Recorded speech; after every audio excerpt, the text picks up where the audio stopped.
जब ईसा और मूसा की कौमें एक हो सकती हैं तो नबी की उम्मत क्यों चुप बैठी है? सवाल है मेरा।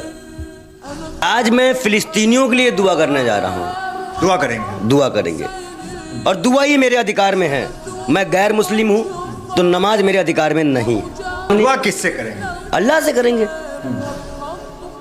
अल्लाह से करेंगे। किस चीज की दुआ करेंगे? फिलिस्तीनियों के लिए दुआ करेंगे, मस्जिद अक्सा के लिए दुआ करेंगे, क्योंकि जब तक काबा नहीं था आप किस तरफ मुंह करके नमाज पढ़ते थे? किबले अव्वल कहा जाता है। बताइए। तो फिलिस्तीन के मुसलमानों में क्या अच्छाई दिखे आप? अच्छाई है? क्या अच्छाई नहीं है? वहां के बच्चे भी शेर हैं, लड़ जाते हैं अपनी जमीन के लिए। यहाँ के चलो छोड़ो, देखते हैं क्या ही हो सकता है। अल्लाह ने महबूब किसे कहा? अल्लाह ने प्यारा महबूब किसे कहा?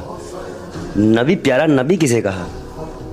जब अल्लाह ने ही मान लिया, किसे कहा? बताइए, आप खुद बताइए ना, मैं आपसे पूछ रहा हूं, किसे कहा? मोहम्मद साहब। बस।